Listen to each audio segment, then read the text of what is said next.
आज हम पढ़ेंगे पल्लव वंश और चालुक्य वंश। पल्लव वंश है ये जैसे कहाँ शासन करता था, तो ये जो इस वंश के जो शासक हैं वो जैसे आधुनिक ये अर्काट है, मद्रास है, त्रिचन्नापल्ली और तंजौर के जो आधुनिक ज़िले थे वहाँ ये शासन करते थे।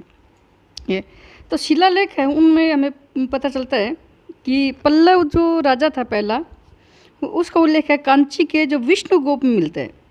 ठीक है, और अपने यहाँ भी क्या है सिलेबस में कि पल्लव वंश का संस्थापक है वो सिंह विष्णु को माना जाता है।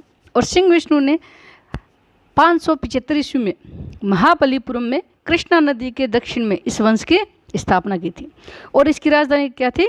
कांची। अब हम पढ़ेंगे पल्लव वंश के जो प्रमुख शासन है उन्होंने कौन कौन से कार्य किए थे जिनके आधार पर प्रश्न बनता है।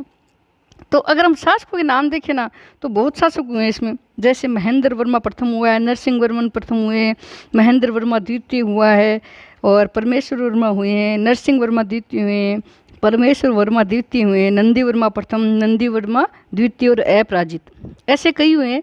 लेकिन इनमें जो इम्पोर्टेंट है जिसमें हम प्रश्न पुटअप कर सकता है बोर्ड, उसके बारे में पढ़ेंगे।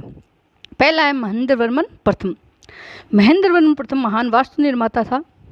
इसने अनेक मंदिरों का निर्माण कराया और जैसे महेंद्र तालाब बनाया इसने एक, और मत विलास प्रहसन नामक नाटक लिखा इसने महेंद्र वर्मा प्रथम ने, और इसे चालुक्य नरेश पुलकेशन द्वितीय ने पराजित किया। कल हमने जब चालुक्य पढ़ा था तो इसकी चर्चा की थी हमने कि महेंद्र वर्मन प्रथम को चालुक्य नरेश पुलकेशन द्वितीय ने पराजित किया। उसके बाद इसका पुत्र है वो अपने पिता का बदला लेता है और वापस इस पुलकेशन द्वितीय को पराजित करता है।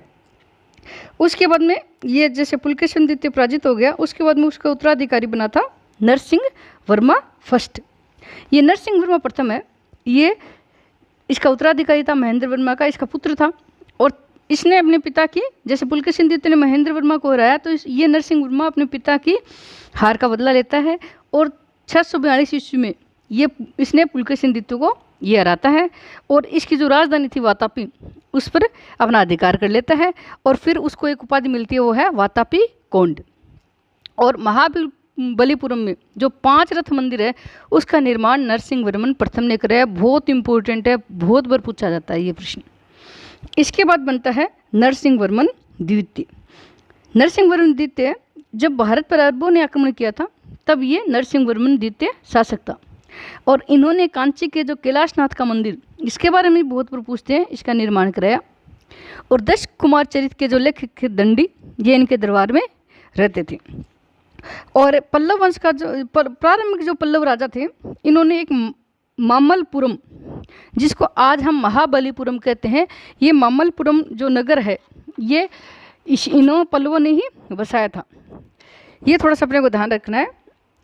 और ये जो पल्लव राजा थे ये विष्णु के उपासक और शिव के उपासक थे और पल्लवों का जो अंतिम शासक था वो था अपराजित वर्मन। तो पल्लवों के बारे में जो मुख्य जानकारी थी वो आपने दे दी, मैंने दे दी। अब आप पढ़ेंगे चालुक्य वंश।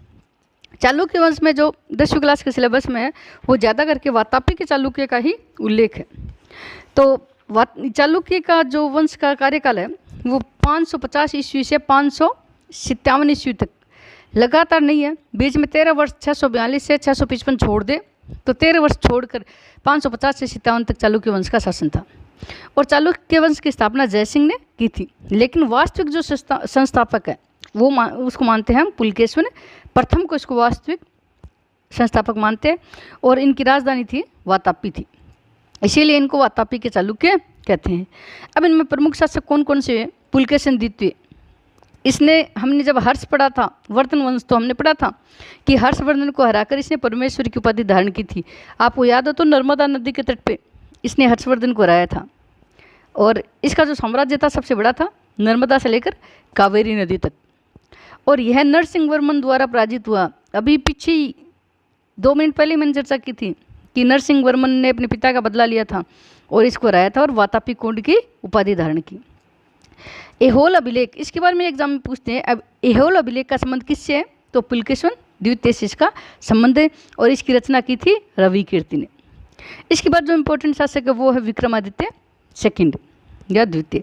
973 ईस्वी में राष्ट्रकूट नरेश को परास्त कर इसने कल्याणी पर अधिकार कर लिया और कल्याणी को अपनी राजधानी बनाया। तो कई बार प्रश्न आता है कि कल्याणी के चालुक्य की स्थापना या वंश की स्थापना किसने की थी, तो वो था विक्रमादित्य द्वितीय। और इस जो वंश के जो 7वें शासक था विक्रमादित्य 7वें शासक था और नाम था उसका विक्रमादित्य षष्ठ। इसने कांची पर अपना अधिकार कर लिया था और कवि विल्लन को संरक्षण दिया। विल्लन के बारे में पूछते हैं किसके शासनकाल में थे, तो ये विक्रमादित्य षष्ठ के शासनकाल में थे। विल्लन ने विक्रमांक देव चरित्र ग्रंथ लिखा था इनके जीवन पे, विक्रमादित्य षष्ठ के जीवन पे विक्रमांक देव चरित्र ग्रंथ लिखा था। और मित्राक्षरा के जो लेखक थे विज्ञानेश्वर, वो भी कल्याणी में ही रहते थे। और मित्राक्षरा जो ग्रंथ है इसको हिंदू कानून का एक आधिकारिक ग्रंथ माना जाता है। और कल्याणी के जो चालुक्य थे वैसे तो इसकी स्थापना राष्ट्रकूट नरेश को परास्त करने के बाद हुई थी, लेकिन वास्तविक संस्थापक मानते हैं तेलव सेकंड को। ये इस वंश का प्रतापी शासक था। विल्लन और विज्ञानेश्वर ये तेलव द्वितीय के ही दरबार में रहते थे। तो ये था आपका कल्याणी के चालुक्य। अगले में हम विदेशी जातियों के बारे में पढ़ेंगे। धन्यवाद।